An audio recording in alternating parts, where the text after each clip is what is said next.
On the echo, President Buhari faults action taken so far on the single currency, objects to breach by Francophone countries.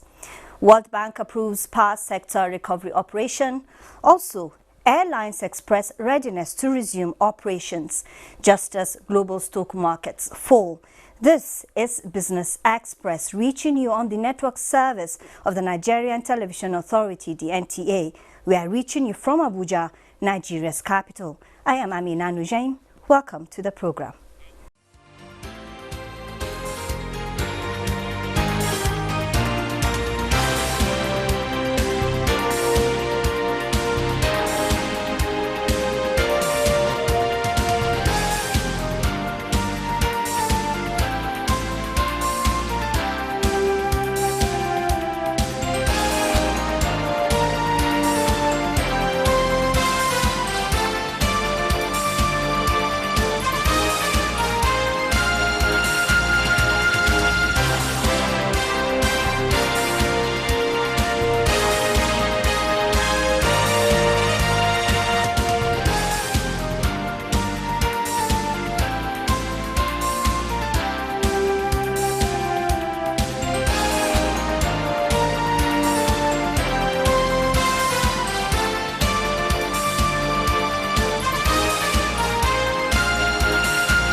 President Muhammadu Buhari on Tuesday charged ECOWAS leaders to commit to the emergence of a credible, unified and strong single currency ECO in the West African region. He, however, expressed concern over the suspicious actions taken so far by the West African Economic and Monetary Union on the issue and warned that progress must therefore be made with caution. President Muhammadu Buhari, while addressing presidents of Ghana, the Gambia, Guinea, Sierra Leone and Liberia on the implementation of the ECOWAS Monetary Cooperation Program, known as the Single Currency Agenda, expressed reservations over the steps taken by the Francophone countries to take up the ECO in replacement of the CFA franc ahead of the rest of member states. He noted that already French ministers have approved a bill to reform the CFA franc, and most of the French-speaking countries of the ECOWAS have passed legislation to that effect in their parliaments. It is a matter of concern that people with whom we wish to go into a union are taking these major steps without trusting us for discussion.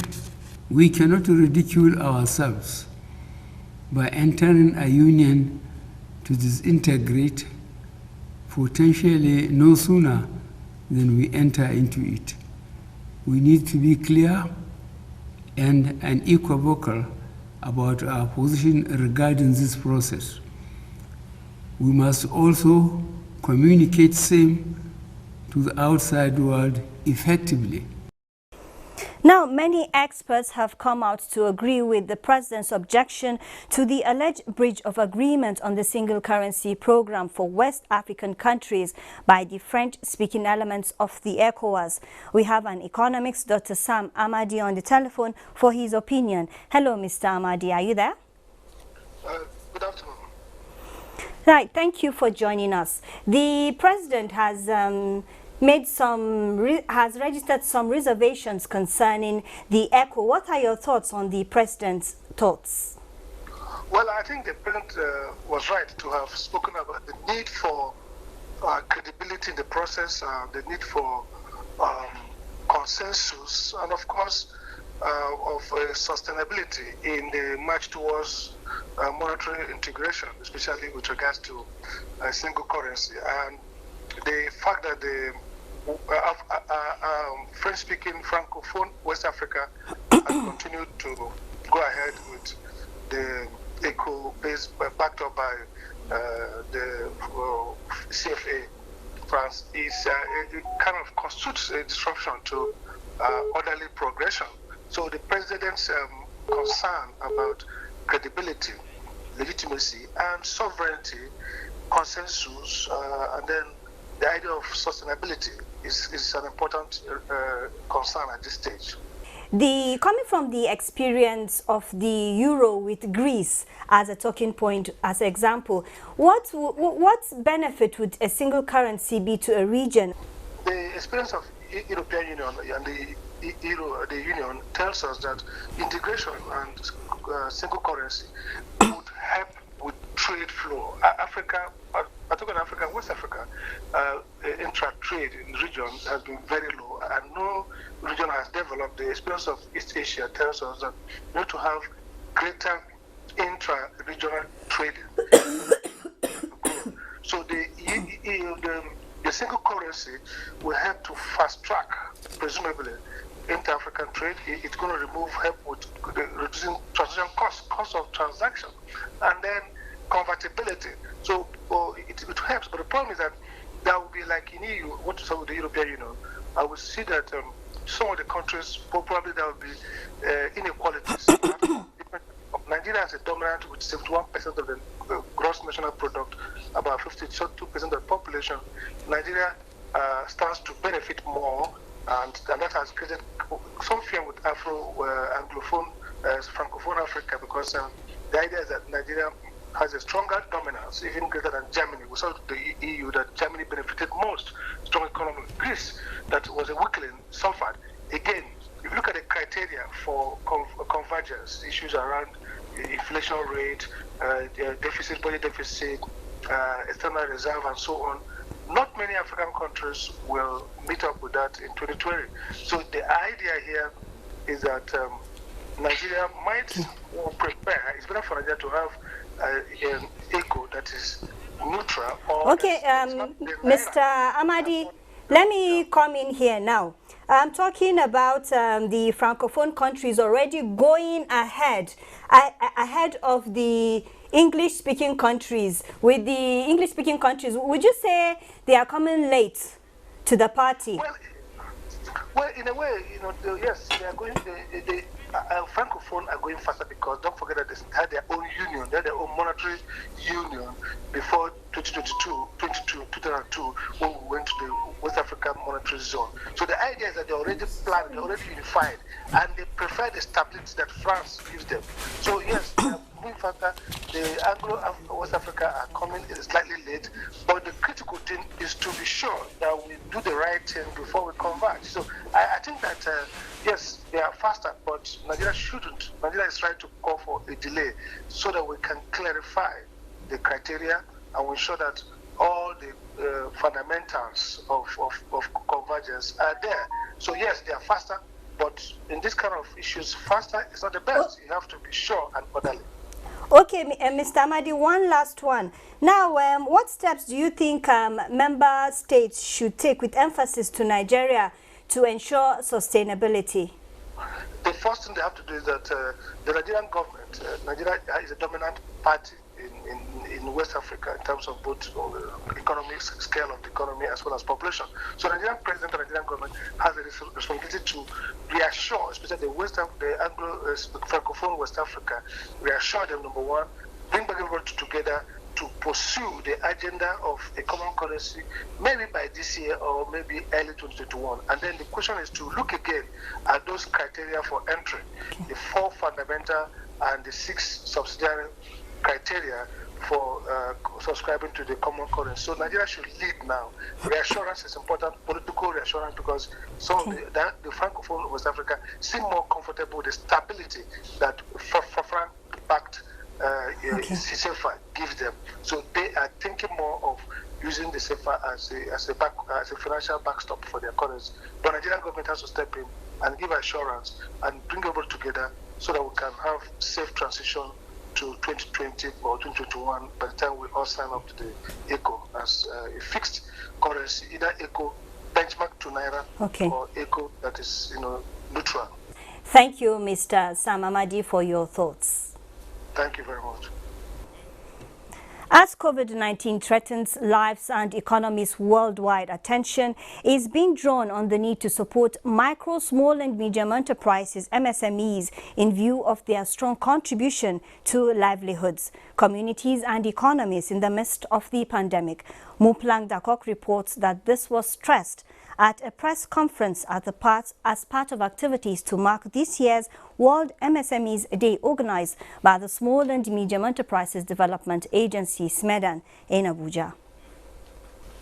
Victor Emmanuel, who owns a pure water factory, is among the more than 90% of micro, small and medium enterprises owners that account for around 70% of jobs worldwide.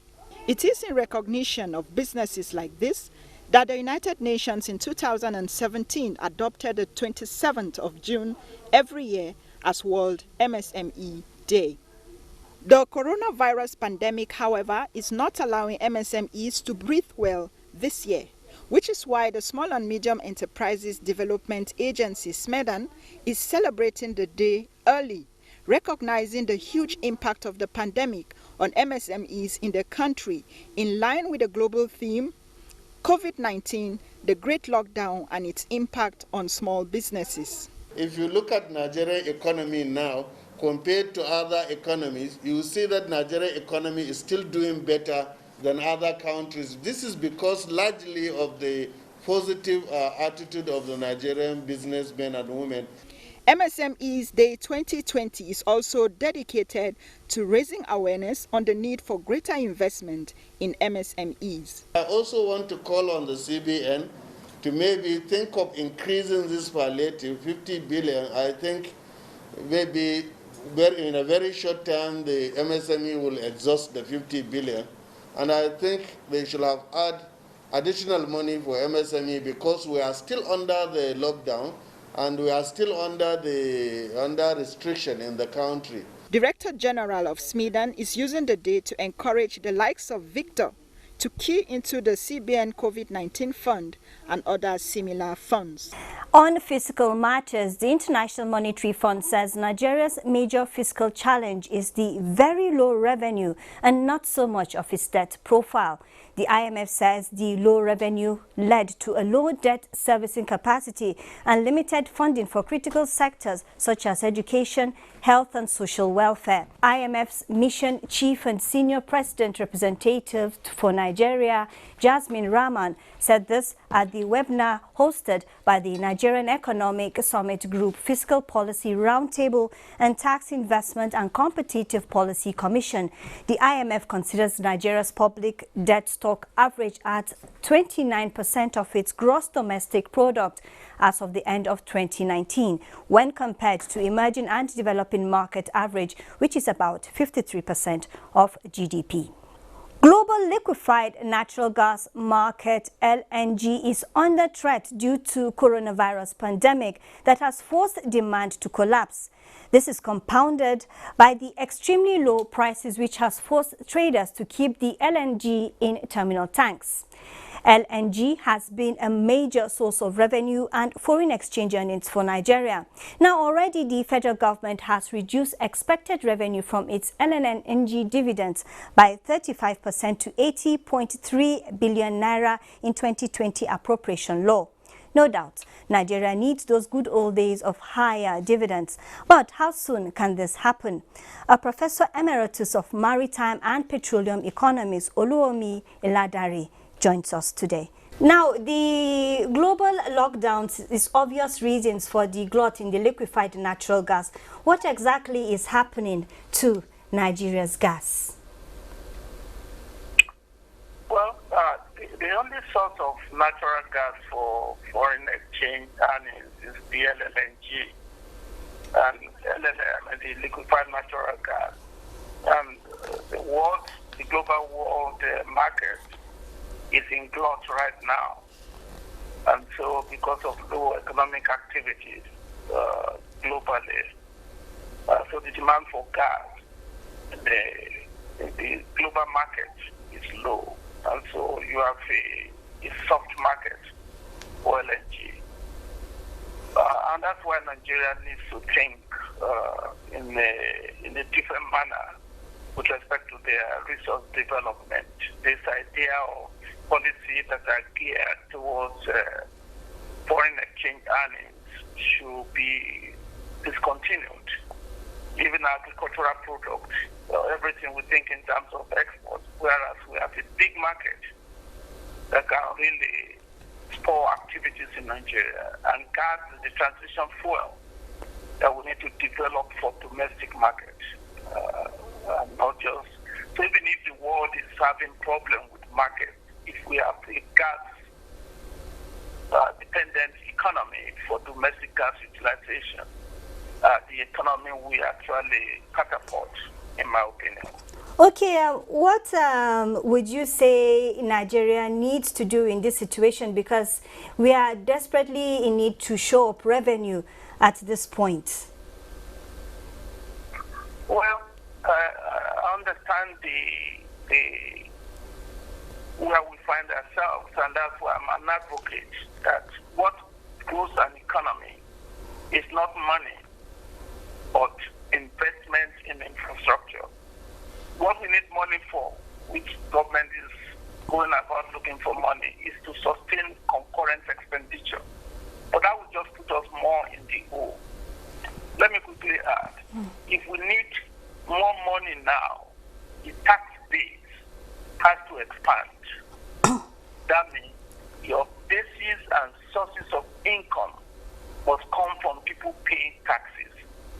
Corporate income tax, private income, personal income tax, and whatever taxes you can get a bigger economic base to pay. Depending on oil and gas, on the basis of selling product abroad, raw material, we always have this volatility. So government can get money through taxation that is well collected and well managed. I don't think exporting resources is the best way to look for money to run government concurrent expenditure. And that's why we always run into problems. We are depending on a monolithic product that we have no control as to the price and the quantity that is sold in the global market. Okay. So looking at your domestic base would be the best way to get more revenue for running the government. Would you say prices are set to improve before the end of this year? So the type of gas for the global market is a different ballgame. Maybe you can expect some inches, but not with the U.S. economy struggling and European economy struggling. Because of the gas that we sold is not to the U.S. market, it's to the European market. And if the European market does not pick up, I don't see demand for gas going up. And as long as we continue to have excess supply in the market, the price cannot inch up.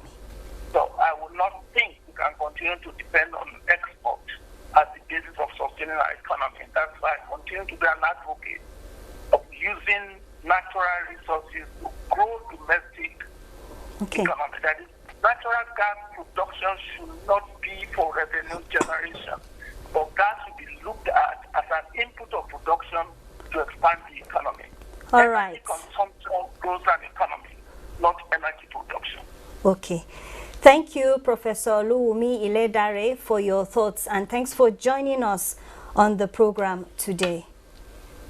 It is always a pleasure. Thank you for the invitation, and my best wishes assured. Thank you.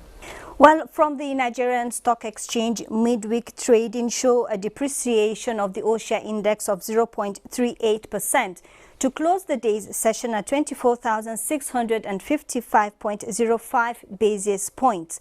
The volume of trade was 189 million, valued at 1.9 billion naira in 3,364 deals. Market capitalization stood at 12.8 trillion naira. The top trades were FBN Holdings, Zenith Bank and Access Bank, while the financial institutions of Zenith, NACO and Caverton led the gainers table, and the losers chart was led by Seplat, Guinness and NB.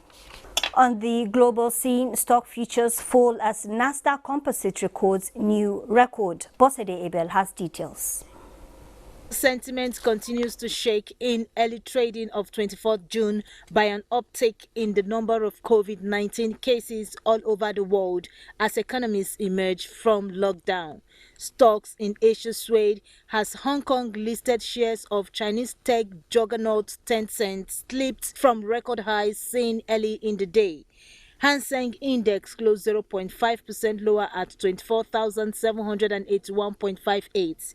Nikkei fractionally lower on the day at 22,534.32, while Shanghai was 0.30% lower. European stocks opened lower. DAX dropped 2.26%, FTSE 100 2.47%, and CAC 40 2.08%. US stock index pointed to a slightly lower open, following a largely positive day on Wall Street in the previous session, while African stocks were mostly negative, with Namibia's overall index posting gains of 0.11%.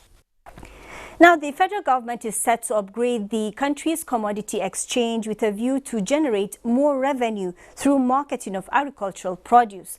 Warehouse receipt system is introduced in the commodity market to ease trading of major agricultural produce on the market. The Federal Ministry of Trade and Investment has so far identified 9 states where the warehouses will be located. Those days they have warehouses across the country. We have warehouses across the country for storage, and when you are bringing in your commodity for storage, there's something we call pre-storage quality control. Your commodities will be graded, weighed, and stored away. Then a receipt is issued to you, which we call warehouse receipt. Warehouse receipt is just a paper evidencing custody of your commodity, that I'm in custody of your commodity. It's an evidence. Then it's a paper that can also serve as a monetary instrument. It's a paper that can be financed if taken to banks. And there is a law on that. Because the minimum trading volume here is half a ton. An average Nigerian farmer may not be able to produce that. So we are encouraging them to form cooperatives so that their cooperative will aggregate. Gold shines on the commodity market even as coronavirus surge unnerves investors.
And that's a wrap on this edition of Business Express. Don't forget you can access all previous episodes on YouTube, and you can also communicate with us on Twitter, and the handle is @NTA News Now. Don't forget the hashtag BizX. Do join us again on Friday for another package. As we continue to fight COVID-19, remember to always wash your hands or use a sanitizer. I am Amina Nujaim, and thank you for your time.